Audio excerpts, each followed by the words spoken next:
El don del águila, parte 2 y capítulo 2, viendo juntos.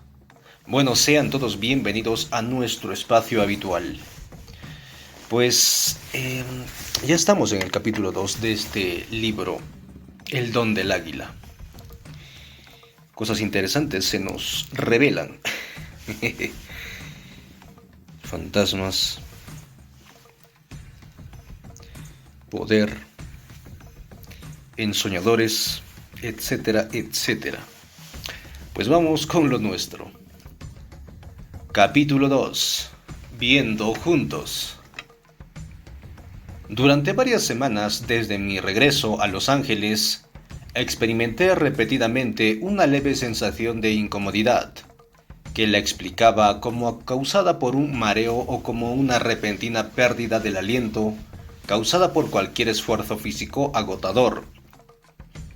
Culminó todo esta noche en que desperté aterrorizado sin poder respirar. El médico al que fui a ver el diagnóstico dijo que probablemente tengo un problema de hiperventilación debido a la tensión nerviosa. Me recetó un tranquilizante y sugirió que respirara dentro de una bolsa de papel si el ataque se repetía de nuevo. Decidí volver a México para pedir consejo a la gorda. Le dije cuál era el diagnóstico de mi médico. Calmadamente, ella me aseguró que no se trataba de ninguna enfermedad, sino que al fin y al cabo estaba yo perdiendo mis salvaguardas, y que lo que experimentaba era la pérdida de mi forma humana, y el ingreso a un estado de separación con los asuntos humanos. «No le hagas caso», aconsejó. «Nuestra reacción normal es asustarnos y pelearnos con todo esto. Al hacerlo, lo alejamos. Deja los temores a un lado y sigue la pérdida de tu forma humana paso a paso». Agregó que en su caso la desintegración de su forma humana comenzó en su vientre, con un dolor severo y una presión excesiva que lentamente se desplazaba en dos direcciones, por abajo hacia sus piernas y por arriba hasta su garganta. Reiteró que los efectos se sienten inmediatamente. Yo quería anotar cada matiz de mi entrada a ese nuevo estado. Me preparé para describir un relato detallado de todo lo que ocurriese. Desafortunadamente, nada más sucedió. Tras unos días de inútil espera, abandoné la advertencia de la gorda y concluí que el médico había diagnosticado mi aflicción correctamente. Esto resultaba comprensible. Me hallaba cargado de una responsabilidad que generaba una tensión insoportable. Había aceptado el liderazgo que los aprendices creían que me correspondía, pero no tenía la menor idea de cómo guiarlos. La presión de mi vida también se reflejó de un modo más serio. Mi acostumbrado nivel de energía decaía uniformemente. Don Juan me habría dicho que estaba perdiendo mi poder personal y por tanto llegaría también a perder la vida. Don Juan había arreglado mis asuntos de tal modo que vivía exclusivamente del poder personal, el cual yo atendía como un estado de ser, una relación de orden entre el sujeto y el universo, una relación que si se desarregla, resulta irremediablemente la muerte del sujeto. Puesto que no había forma previsible de cambiar mi situación, deduje que mi vida se extinguía. Esa sensación de irrefutable condena enfurecía a todos los aprendices. Decidí dejarlos solos por un par de días para atenuar mi lobreguez y la tensión de ellos. Cuando regresé, los encontré parados afuera de la puerta principal de la casa de las hermanitas, como si estuvieran esperando. Néstor corrió a mi auto y antes de que apagara el motor, me dijo a gritos que Pablito nos había dejado a todos, que se fue a morir a la ciudad de Tula. al lugar de sus antepasados. Me desconcerté, me sentí culpable. La gorda no compartía mi preocupación. Estaba radiante, contentísima. Ese pinche cabrón está mejor muerto, aseguró. Ahora vamos a vivir en armonía como debe ser. El nahual nos dijo que tú traerías cambios a nuestras vidas. Bueno, pues así fue. Pablito ya no nos joderá más. Te deshiciste de él. Mira qué contentos estamos. Estamos mejor sin él. La gorda. Me escandalizó su dureza. Afirmé, lo más vigorosamente posible, que don Juan nos había dado, de la manera más laboriosa, el marco de la vida de un guerrero. Enfaticé que la impecabilidad del guerrero me exigía que no dejara morir a Pablito así nada más. ¿Y tú qué crees que vas a hacer?, preguntó la gorda. Me voy a llevar a una de ustedes a que viva con él hasta el día en que todos, incluyendo a Pablito, puedan irse de aquí. Se rieron de mí, incluso Néstor y Benigno, a quienes yo siempre creía más afines a Pablito. La gorda se rió mucho más que todos, desafiándome obviamente. Apelé a la comprensión de la gorda, le rogué, utilicé todos los argumentos que se me ocurrieron. Me miró con desprecio total. Vámonos, les ordenó a los demás. Me ofreció la más vacua de las sonrisas. Alzó los hombros e hizo un vago gesto al fruncir los labios. Puedes venir con nosotros, me ofreció, siempre y cuando no hagas preguntas ni hables de ese pendejo. Eres una guerrera sin forma, dije. Tú misma lo dijiste. ¿Por qué entonces ahora juzgas a Pablito? La gorda no respondió, pero sintió el golpe. Frunció el entrecejo y no quiso mirarme. La gorda está con nosotras, chilló Josefina con una voz terriblemente aguda. Las tres hermanitas se congregaron en torno a la gorda y la empujaron al interior de la casa. La seguí. Néstor y Benigno también entraron. ¿Qué vas a hacer? ¿Llevarte a la fuerza a una de nosotras?, me gritó la gorda. Le dije a todos que yo consideraba un deber ayudar a Pablito y que haría lo mismo por cualquiera de ellos. ¿De veras crees que puedes salirte con la tuya?, me preguntó la gorda con los ojos llameando de ira. Yo quería rugir de rabia, como una vez lo hice en su presencia, pero las circunstancias eran distintas. No podía hacerlo. Me voy a llevar a Josefina, avisé. Soy el nahual. La gorda, junto a las tres hermanitas, las escudó con su propio cuerpo. Estaban a punto de tomarse de las manos. Algo en mí sabía que, de hacerlo, su fuerza combinada sería terrible y mis esfuerzos por llevarme a Josefina resultarían inútiles. Mi única oportunidad consistía en atacar antes de que ellas pudieran agruparse. Empujé a Josefina con las palmas de las manos y la lancé tambaleándose hasta el centro del cuarto. Antes de que tuviera tiempo de agruparse, golpeé a Lidia y a Rosa. Se doblaron adoloridas. La gorda vino hacia mí con una furia que jamás le había visto. Toda su concentración se hallaba en un solo impulso de su cuerpo. De haberme golpeado, habría acabado conmigo. Por centímetros no me atinó en el pecho. La atrapé por detrás con un brazo de oso y caímos al suelo. Rodamos y rodamos hasta quedar completamente exhaustos.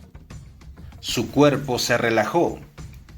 Empezó a acariciar el dorso de mis manos, que se hallaban fuertemente apretadas en torno a su estómago. Vi a Néstor y Benigno junto a la puerta. Los dos parecían estar a punto de vomitar. La gorda sonrió tímidamente y me susurró al oído que estaba muy bien el que yo la hubiera dominado. Me llevé a Josefina con Pablito. Creí que ella era la única de los aprendices que genuinamente necesitaba a alguien que la cuidara y a la que menos detestaba, Pablito. Estaba seguro de que el sentido de caballerosidad de Pablito lo forzaría a auxiliarla cuando ella lo necesitara. Un mes después, volví nuevamente a México. Pablito y Josefina habían regresado. Vivían juntos en la casa de don Genaro y la compartían con Benigno y Rosa. Néstor y Lidia vivían en la casa de Soledad y la gorda habitaba sola en la casa de las hermanitas. ¿Te sorprende la manera como nos arreglamos para vivir?, consultó la gorda. Mi sorpresa era más que evidente. Quería saber cuáles eran las implicaciones de esta nueva organización. La gorda replicó, secamente, que no había nada de implicaciones. Decidieron vivir en pares, pero no como parejas. Agregó que al contrario de todo lo que yo pudiera pensar, todos ellos eran guerreros impecables. El nuevo arreglo parecía bastante agradable. Todos se hallaban completamente en paz. Ya no había más pleitos o explosiones de conducta competitiva entre ellos. También les dio por vestirse con las ropas indígenas típicas de la región. Las mujeres usaban vestidos con faldas largas que casi tocaban el suelo, rebozos negros y el pelo en trenzas, a excepción de Josefina, la cual siempre llevaba sombrero. Los hombres se vestían con ligeros pantalones y camisas de manta blanca, que parecían pijamas. Usaban sombreros de paja y todos calzaban guaraches hechos en casa. Le pregunté a la gorda cuál era la razón de su nueva manera de vestir. Me dijo que estaban preparándose para partir. Tarde o temprano, con mi ayuda o por sí mismos, iban a abandonar ese valle. Irían hacia un mundo nuevo, hacia una vida nueva. Cuando lo hicieran, todos se darían cuenta cabal del cambio, porque mientras más usaran la ropa india, más dramático sería el cambio cuando se pusieran la indumentaria de la ciudad. Añadió que les enseñaron a ser fluidos, a estar a sus anchas en cualquier situación en que se encontrasen, y que a mí me habían enseñado lo mismo. Lo que se demandaba de mí consistía en actuar con ellos sin perder la ecuanimidad, a pesar de lo que me hicieran. Para ellos, la demanda consistía en abandonar el valle y establecerse en otro sitio, a fin de averiguar si de verdad podían ser tan fluidos como los guerreros deben serlo. Le pedí su honesta opinión sobre nuestras posibilidades de tener éxito. Me dijo que el fracaso estaba marcado en nuestros rostros. La gorda cambió el tema abruptamente y dijo que en su ensueño se había hallado contemplando una gigantesca y estrecha barranca entre dos enormes montañas redondas. Presumía que las dos montañas le eran conocidas y que quería que yo la llevara en mi auto hasta un pueblo cercano. La gorda pensaba, sin saber por qué, las dos montañas se hallaban ahí, y que el mensaje de su ensueño era que los dos debíamos ir a ese lugar. Partimos al rayar el alba. Yo ya había estado en las cercanías de ese pueblo con anterioridad. Era muy pequeño y nunca había advertido nada en los alrededores que se acercase siquiera a la visión de la gorda. Por ahí solo había colinas erosionadas. Resultó que las dos montañas no se encontraban ahí, o si así era, no las pudimos localizar.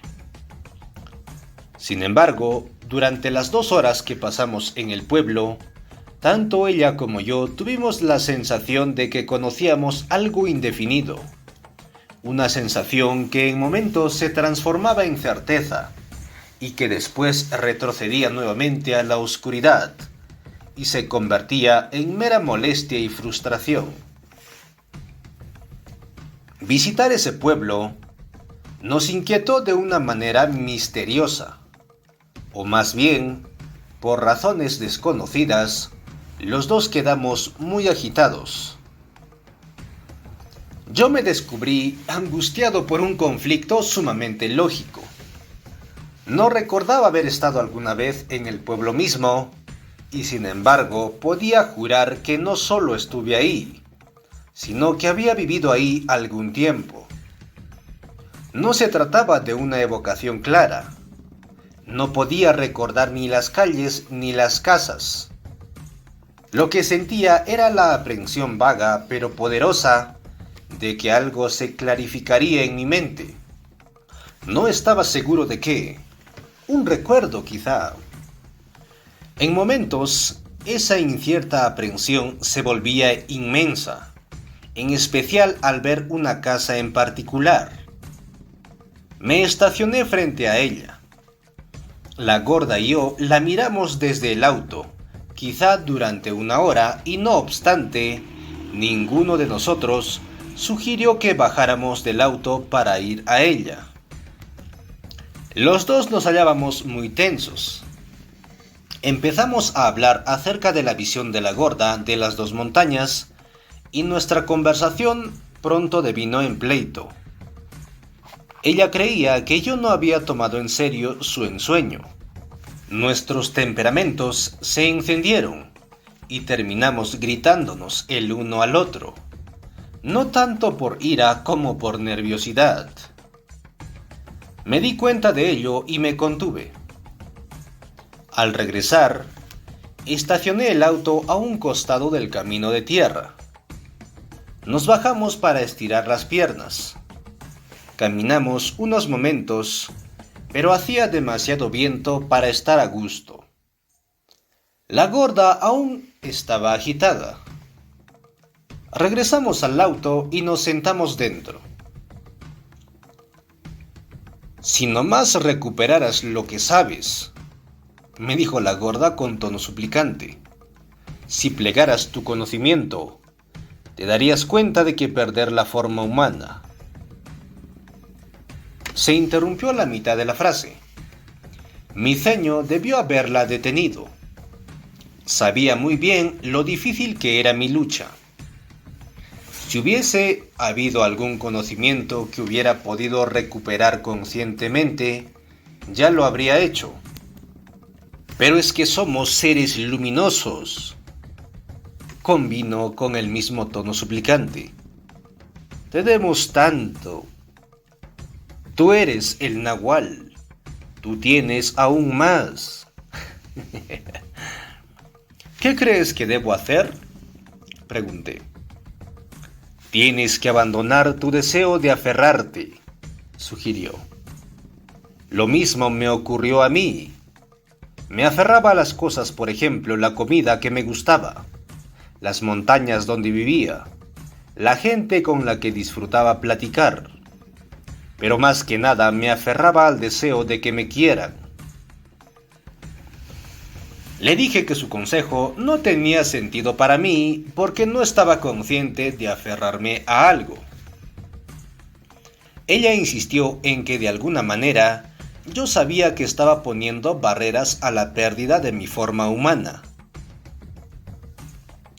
Nuestra atención ha sido entrenada para enfocar con terquedad, continuó. Esa es la manera como sostenemos el mundo. Tu primera atención ha sido adiestrada para enfocar algo que es muy extraño para mí, pero muy conocido para ti. Le dije que mi mente se engarzaba en abstracciones, pero no en abstracciones como las matemáticas, por ejemplo, sino más bien en proposiciones razonables. Ahora es el momento de dejar todo eso, propuso. Para perder tu forma humana, necesitas desprenderte de todo ese lastre. Tu contrapeso es tan fuerte que te paralizas. No estaba de humor para discutir. Lo que la gorda llamaba perder la forma humana era un concepto demasiado vago para una consideración inmediata. Me preocupaba lo que habíamos experimentado en ese pueblo. La gorda no quería hablar de ello. Lo único que cuenta es que repliegues tu conocimiento, que recuperes lo que sabes, opinó. Lo puedes hacer cuando lo necesitas, como ese día en que Pablito se fue y tú y yo nos agarramos a chingadazos. La gorda dijo que lo ocurrido ese día era un ejemplo de replegar el conocimiento. Sin estar plenamente consciente de lo que hacía, había llevado a cabo complejas maniobras que implicaban ver. Tú no nos diste de chingadazos no más porque así, añadió. Tú viste. Tenía razón en cierta manera. Algo bastante fuera de lo común tuvo lugar en esa ocasión. Yo lo había considerado detalladamente, confinándolo sin embargo a una especulación puramente personal, puesto que no podía darle una explicación apropiada. Pensé que la carga emocional del momento me había afectado en forma inusitada. Cuando hube entrado en la casa de ellos y enfrenté a las 4 mujeres en fracciones de segundo, advertí que podía cambiar mi manera ordinaria de percibir. Vi 4 amorfas burbujas de luz ámbar, muy intensa, frente a mí. Una de ellas era de matiz delicado. Las otras 3 eran destellos hostiles, ásperos, blanco-ambarinos.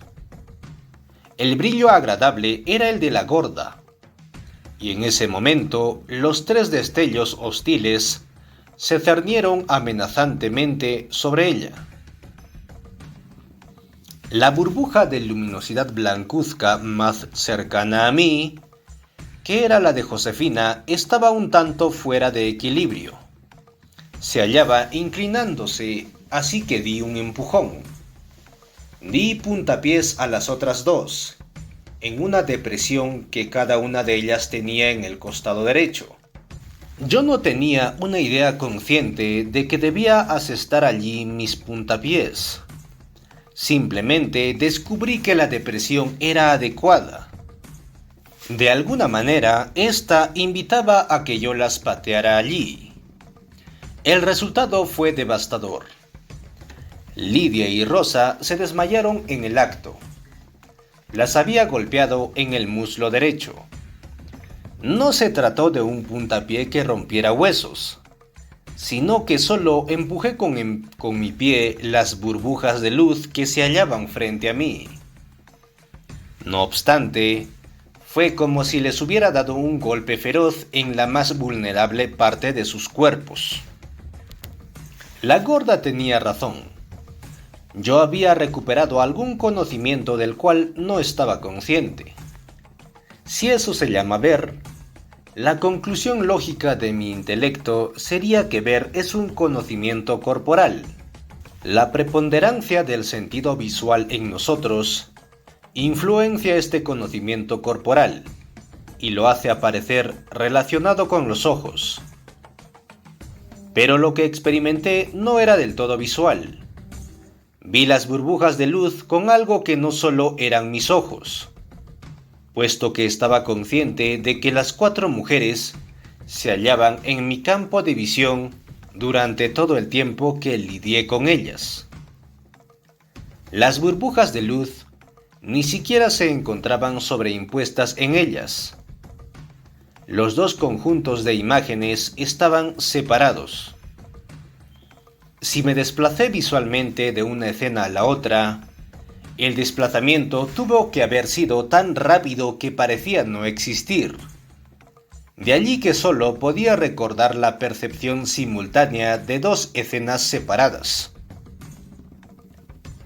Después de que di los puntapiés a las 2 burbujas de luz, la más agradable, la gorda, se acercó a mí. No vino directamente, pues dibujó un ángulo a la izquierda a partir del momento en que comenzó a moverse. Obviamente no intentaba golpearme. Así es que cuando el destello pasó junto a mí, lo atrapé. Mientras rodaba en el suelo con él, sentí que me fundía en el destello. Ese fue el único momento en el que en verdad perdí el sentido de continuidad. De nuevo estuve consciente de mí mismo cuando la gorda acariciaba los dorsos de mis manos. Es nuestro ensoñar. Las hermanitas y yo hemos aprendido a unir las manos, explicó la gorda. Sabemos cómo hacer una línea. Nuestro problema ese día era que nunca habíamos hecho esa línea fuera de nuestro cuarto. Por eso me arrastraron dentro. Tu cuerpo supo lo que significaba que nosotras juntáramos las manos. Si lo hubiéramos hecho, yo habría quedado bajo control de ellas. Y ellas son más feroces que yo. Sus cuerpos están impenetrablemente cerrados. No les preocupa el sexo. A mí sí. Eso me debilita. Estoy segura de que tu preocupación por el sexo es lo que hace que te sea tan difícil replegar tu conocimiento. La gorda continuó hablando acerca de los efectos debilitadores del sexo. Me sentí incómodo. Traté de desviar la conversación de ese tema, pero ella parecía decidida a volver a él a pesar de mi contrariedad. Vámonos tú y yo a la Ciudad de México, le dije desesperado. Pensé que eso la espantaría. No respondió. Frunció los labios, entrecerrando los ojos. Contrajo los músculos de su barbilla, echando hacia adelante el labio superior hasta que quedó bajo la nariz. Su rostro quedó tan torcido que me desconcerté. Ella reaccionó ante mi sorpresa y relajó los músculos faciales. «Ándale, gorda», insistí. «Vamos a la Ciudad de México». «Claro que sí. ¿Por qué no?», dijo. «¿Qué necesito?». No esperaba esa respuesta, y yo fui el que acabó escandalizándose. «Nada», dije. «Nos vamos como estamos». Sin decir otra palabra, se hundió en el asiento y nos encaminamos a la Ciudad de México. Aún era temprano, ni siquiera el mediodía. Le pregunté si se atrevería a ir a Los Ángeles conmigo. Lo pensó unos momentos. «Acabo de hacerle esa pregunta a mi cuerpo luminoso», precisó. «¿Y qué te contestó?», pregunté. «Que solo si el poder lo permite». Había tal riqueza de sentimiento en su voz que detuve el auto y la abracé. Mi afecto hacia ella en ese momento era tan profundo que me asustó. No tenía nada que ver con el sexo o con la necesidad de un reforzamiento psicológico. Se trataba de un sentimiento que trascendía todo lo que me era conocido. Abrazar a la gorda me devolvió la sensación, antes experimentada, de que algo que estaba embotellado en mí, empujado a sitios recónditos a los que no podía llegar conscientemente, se hallaba a punto de liberarse. Casi supe lo que era, pero lo perdí cuando estaba a punto de obtenerlo. La gorda y yo llegamos a la ciudad de Oaxaca al anochecer. Estacioné el auto en una calle cercana y caminamos hacia el centro de la ciudad, al Zócalo. Buscamos la banca en la que don Juan y don Genaro solían sentarse. No estaba ocupada. Tomamos asiento allí en un silencio reverente. Luego, la gorda dijo que muchas veces había estado allí con don Juan, al igual que con otras personas que no podía recordar. No estaba segura si esto se trataba solamente de algo que había soñado. ¿Qué hacías con don Juan en esta banca?, le pregunté. Nada. Aquí nos sentábamos a esperar el camión, o un camión maderero que nos llevaba de Aventón a las montañas, respondió. Le dije que cuando don Juan y yo nos sentábamos allí, platicábamos horas y horas. Le conté la gran predilección que don Juan tenía por la poesía, y cómo yo solía leerle cuando no teníamos qué hacer. Oía los poemas bajo la base de que solo el primero, o en ocasiones el segundo párrafo, valía la pena de ser leído. Creía que el resto solo era un consentirse del poeta. Únicamente unos cuantos poemas, de los cientos que debía haberle leído, llegó a escuchar hasta el final. En un principio, buscaba lo que a mí me agradaba. Mi preferencia era la poesía abstracta, cerebral, retorcida. Después me hizo leer una y otra vez lo que a él le gustaba. En su opinión, un poema debía ser de preferencia compacto, corto, y tenía que estar compuesto de imágenes punzantes y precisas, de gran sencillez.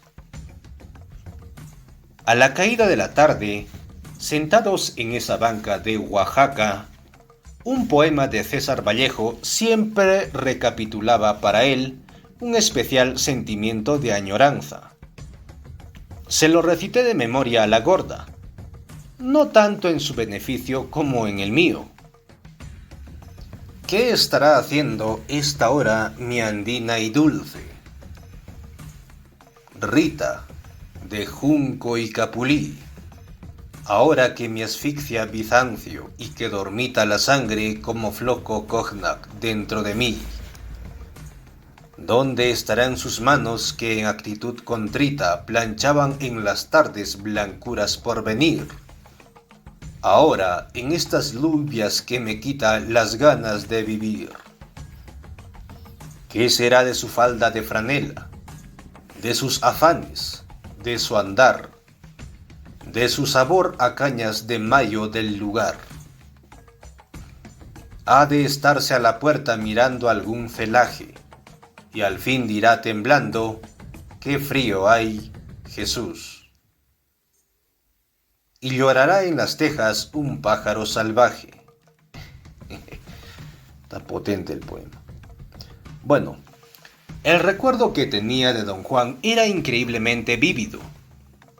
No se trataba de un recuerdo en el plano del sentimiento, ni tampoco en el plano de mis pensamientos conscientes. Era una clase desconocida de recuerdo, que me hizo llorar. Las lágrimas fluían de mis ojos, pero no me aliviaban en lo más mínimo. Las últimas horas de la tarde siempre tenían un significado especial para don Juan. Yo había aceptado sus consideraciones hacia esa hora, y su convicción de que si algo de importancia me ocurría, tendría que ser entonces. La gorda apoyó su cabeza en mi hombro. Yo puse mi cabeza sobre la suya. En esa posición nos quedamos unos momentos. Me sentí calmado. La agitación se había desvanecido de mí. Era extraño que el solo hecho de apoyar mi cabeza en la de la gorda me proporcionara tal paz. Quería bromear y decirle que deberíamos amarrarnos las cabezas. La idea de que ella lo tomaría al pie de la letra me hizo desistir. Mi cuerpo se estremeció de risa y me di cuenta de que me hallaba dormido, pero que mis ojos estaban abiertos. De haberlo querido, habría podido ponerme en pie. No quería moverme, así es que permanecí allí, completamente despierto y sin embargo dormido. Vi que la gente caminaba frente a nosotros y nos miraba. No me importaba en lo más mínimo. Por lo general, me habría molestado que se fijaran en mí. Y de súbito, en un instante, la gente que se hallaba frente a mí se transformó en grandes burbujas de luz blanca. Por primera vez en mi vida, de una manera prolongada, me enfrentaba a los huevos luminosos. Don Juan me había dicho que a los videntes, los seres humanos, se aparecen como huevos luminosos. Yo había experimentado relampagueos de esa percepción, pero nunca antes había enfocado mi visión en ellos como ese día. Las burbujas de luz eran bastante amorfas en un principio. Era como si mis ojos no se hallaran adecuadamente enfocados. Pero después, en un momento, era como si finalmente hubiese ordenado mi visión y las burbujas de luz blanca se transformaran en oblongos huevos luminosos. Eran grandes, de hecho. Eran enormes, quizá de más de 2 metros de altura y más de 1 metro de ancho o tal vez más grandes. En un momento me di cuenta de que los huevos ya no se movían. Vi una sólida masa de luminosidad frente a mí. Los huevos me observaban. Se inclinaban peligrosamente sobre mí. Me moví deliberadamente y me senté erguido. La gorda se hallaba profundamente dormida sobre mi hombro. Había un grupo de adolescentes en torno a nosotros. Deben haber creído que estábamos borrachos. Nos imitaban. El adolescente más atrevido estaba acariciando los senos de la gorda. La sacudí y se despertó. Nos pusimos en pie apresuradamente y nos fuimos. Nos siguieron, vituperándonos y gritando obscenidades. La presencia de un policía en la esquina los disuadió de continuar con su hostigamiento. Caminamos en completo silencio, del zócalo hasta donde había estacionado mi auto. Ya casi había oscurecido. Repentinamente, la gorda tomó mi brazo. Sus ojos estaban desmedidos, la boca abierta. Señaló y gritó: ¡Mira, mira! Ahí está el Nahual y Genaro. Vi que 2 hombres daban la vuelta a la esquina, una larga cuadra delante de nosotros. La gorda se arrancó corriendo con rapidez. Corrí tras ella, preguntándole si estaba segura. Se hallaba fuera de sí. Me dijo que cuando había alzado la vista, don Juan y don Genaro la estaban mirando. En el momento en que sus ojos encontraron los de ellos, los dos se echaron a andar. Cuando nosotros llegamos a la esquina, los 2 hombres aún conservaban la misma distancia. No pude distinguir sus rasgos. Uno era fornido como don Juan y el otro delgado como don Genaro.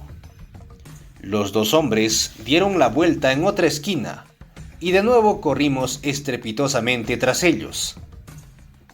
La calle en la que habían volteado se hallaba desierta y conducía a las afueras de la ciudad.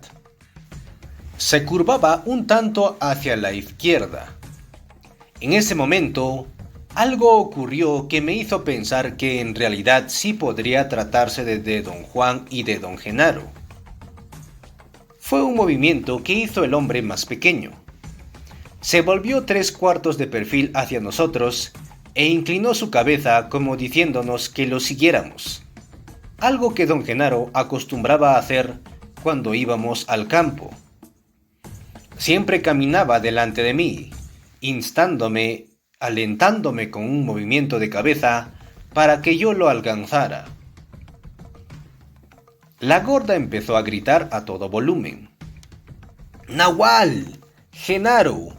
¡Espérense! Corría adelante de mí. A su vez, ellos caminaban con gran rapidez hacia unas chozas que apenas se distinguían en la semioscuridad. Debieron entrar en alguna de ellas o enfilaron por cualquiera de las numerosas veredas. Repentinamente ya no los vimos más. La gorda se detuvo y vociferó sus nombres sin ninguna inhibición. Varias personas salieron a ver quién gritaba. Yo la abracé hasta que se calmó. «Estaban exactamente enfrente de mí», aseguró llorando. «Ni siquiera a 1 metro de distancia. Cuando grité y te dije que los vieras, en un instante ya se encontraban 1 cuadra más lejos». Traté de apaciguarla. Se hallaba en un alto estado de nerviosismo. Se colgó de mí temblando. Por alguna razón indescifrable, yo estaba absolutamente seguro de que esos hombres no eran don Juan ni don Genaro. Por tanto, no podía compartir la agitación de la gorda. Me dijo que teníamos que regresar a casa, que el poder no le permitiría ir conmigo a Los Ángeles, ni siquiera a la Ciudad de México. Estaba convencida de que el haberlos visto significaba un augurio. Desaparecieron señalando hacia el este, hacia el pueblo de ella. No presenté objeciones para volver a su casa en ese mismo instante. Después de las cosas que se nos habían ocurrido ese día, debería estar mortalmente fatigado. En cambio, me hallaba vibrante con un vigor de los más extraordinarios, que me recordaba los días con don Juan, cuando había sentido que podía derribar murallas con los hombros. El Carlos. Al regresar al auto, me sentí lleno del más apasionado afecto por la gorda. Nunca podría agradecerle suficientemente su ayuda. Pensé que lo que fuera lo que ella hizo para ayudarme a ver los huevos luminosos había dado resultados. Además, la gorda fue muy valerosa arriesgándose al ridículo e incluso a alguna injuria física al sentarse conmigo en esa banca. Le expresé mi gratitud. Ella me miró como si yo estuviera loco y después soltó una carcajada. «Yo pensé lo mismo de ti», reconoció. «Pensé que tú lo habías hecho nada más por mí. Yo también vi los huevos luminosos. Esta fue la primera vez para mí también. Hemos visto juntos, como el Nahual y Genaro solían hacerlo». Cuando abría la puerta del auto para que entrara la gorda, todo el impacto de lo que habíamos hecho me golpeó. Hasta ese momento estuve aturdido. Algo en mí me había vuelto lerdo. Ahora, mi euforia era tan intensa como la agitación de la gorda momentos antes. Quería correr por la calle y pegar de gritos. Le tocó a la gorda contenerme.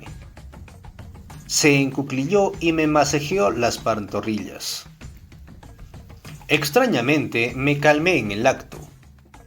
Descubrí que me estaba resultando difícil hablar. Mis pensamientos iban por delante de mi habilidad para verbalizarlos. No quería manejar de regreso a la casa en ese instante. Me parecía que aún había mucho que hacer. Como no podía explicar con claridad lo que quería, prácticamente arrastré a la renuente gorda de vuelta al zócalo. Pero a esa hora ya no encontramos bancas vacías.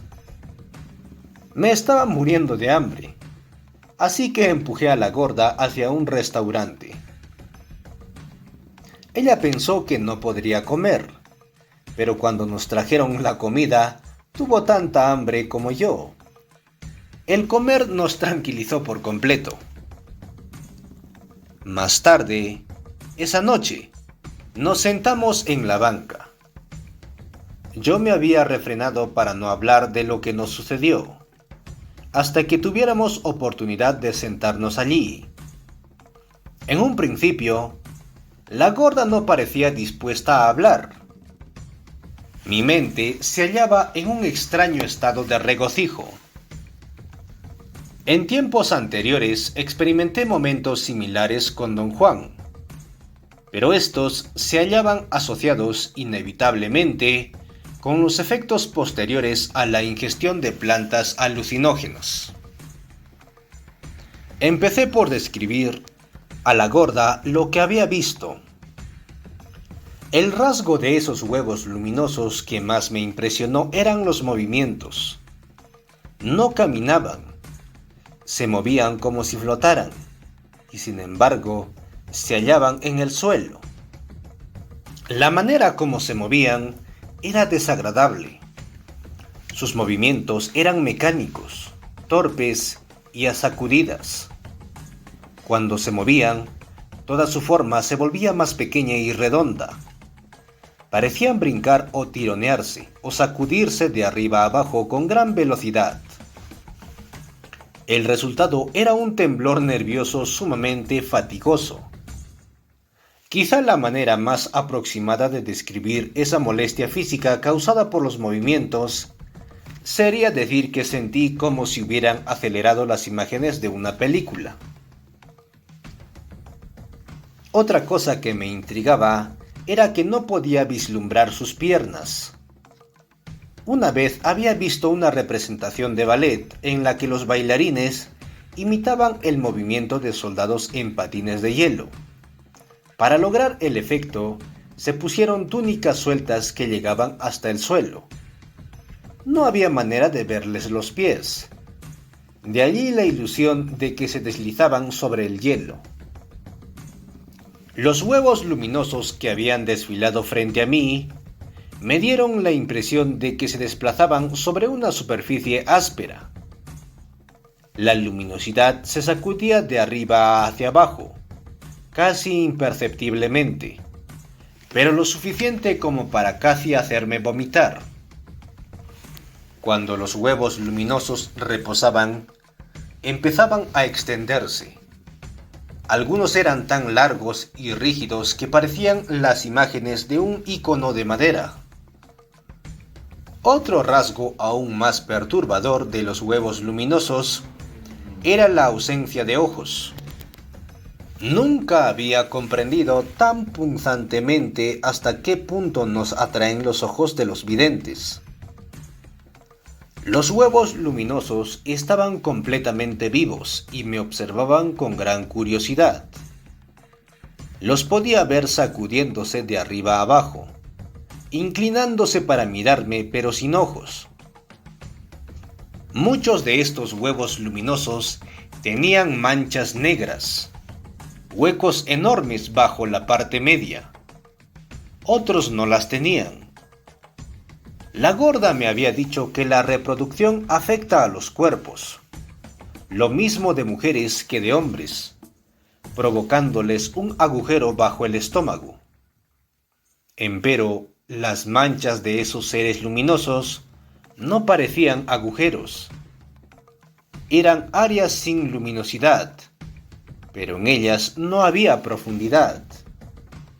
Lo que tenían las manchas parecían ser apacibles o estar cansados. La cresta de su forma de huevo se hallaba ajada. Se veía opaca en comparación con el resto del brillo. Por otra parte, los que no tenían manchas eran cegadoramente brillantes. Los imaginaba peligrosos. Se veían vibrantes, llenos de energía y blancura. La gorda dijo que en el instante que apoyé mi cabeza sobre la suya, ella también entró en un estado que parecía ensoñar. Estaba despierta, pero no se podía mover. Se hallaba consciente de que había gente apilándose en torno a nosotros. Entonces los vio convirtiéndose en burbujas luminosas y finalmente en criaturas con forma de huevo. Ella ignoraba que yo también estaba viendo. En un principio pensó que yo simplemente la estaba cuidando, pero después la impresión de mi cabeza fue tan pesada que con toda claridad concluyó que yo también tenía que estar ensoñando. Por mi parte, solo hasta después que me incorporé y descubrí al tipo acariciándola, porque ella parecía dormir, tuve idea de lo que pudiera estar ocurriéndole. Nuestras visiones diferían en cuanto que ella podía distinguir a los hombres de las mujeres por la forma de unos filamentos que ella llamó raíces. Las mujeres, dijo, tenían espesos montones de filamentos que semejaban la cola de un león. Estos crecían hacia adentro a partir de los genitales. Explicó que esas raíces eran las donadoras de vida. El embrión, para poder efectuar su crecimiento, se adhiere a una de estas raíces nutritivas y después la consume por completo, dejando solo un agujero. Los hombres, por otra parte, tenían filamentos cortos que estaban vivos y flotaban casi separados de la masa luminosa de sus cuerpos. Le pregunté cuál era, en su opinión, la razón de que hubiésemos visto juntos. Ella declinó aventurar cualquier comentario, pero me incitó a que yo prosiguiera con mis deducciones. Le dije que lo único que se me ocurría era lo obvio. Las emociones tenían que haber sido un factor determinante. Después de que la gorda y yo tomamos asiento en la banca favorita de don Juan, en el atardecer de ese día, y después de que yo había recitado el poema que le gustaba, me sentí profundamente cargado de emotividad. Mis emociones debieron haber preparado a mi cuerpo, pero también tenía que considerar el hecho de que, con la práctica del ensoñar, había aprendido a entrar en un estado de quietud total. Podía desconectar mi diálogo interno y quedarme como si estuviera en el interior de un capullo, atisbando hacia afuera a través de un agujero. En ese estado, yo podía, si lo quisiese, soltar un poco del control que poseía y entrar en el ensueño, o bien conservar ese control y permanecer pasivo, sin pensamientos y sin deseos. Sin embargo, no creo que esos fuesen factores significativos. Pensé que la gorda había sido catalizadora y que mis sentimientos hacia ella crearon las condiciones para ver. La gorda rió tímidamente cuando dijo lo que pensaba. No estoy de acuerdo contigo, rechazó. Yo creo que lo que pasa es que tu cuerpo ha empezado a recordar. ¿Qué quieres decir con eso, gorda? Sondeé. Hubo una larga pausa. La gorda parecía luchar por decir algo que no quería, o bien luchaba desesperadamente por encontrar la palabra adecuada. Hay tantas cosas que sé, dijo. Sin embargo, ni siquiera sé qué es lo que sé. Recuerdo tantas cosas que al final termino sin recordar nada. Creo que tú te encuentras en la misma situación. Le aseguré que si eso era así, no me daba cuenta. Ella se negó a creerme. En verdad, a veces creo que no sabes nada, dijo. Otras veces creo que estás jugando con nosotros. El nahual me dijo que él mismo no lo sabía. Ahora me estoy volviendo a acordar de muchas cosas que me dijo de ti. ¿Qué es lo que significa que mi cuerpo ha comenzado a recordar? Insistí. No me preguntes eso, contestó con una sonrisa. Yo no sé qué será lo que se supone que debes recordar o cómo se recuerda. Nunca lo he hecho. De eso estoy segura. ¿Hay alguno entre los aprendices que me lo podría decir? Pregunté. Ninguno, enfatizó. Creo que yo soy como un mensajero para ti. Un mensajero que en esta ocasión solo puede darte la mitad del mensaje. Se puso en pie y me suplicó que la llevara de nuevo a su pueblo. En ese momento yo me hallaba muy alborozado como para irme. A sugerencia mía, caminamos un poco por la plaza. Por último, nos sentamos en otra banca. ¿No se te hace extraño que hayamos podido ver juntos con tanta facilidad?, preguntó la gorda. No sabía qué se traía ella en la cabeza. Titubeé en responder. ¿Qué dirías si yo te dijera que creo que desde antes hemos visto juntos?, inquirió la gorda, eligiendo con cuidado cada palabra.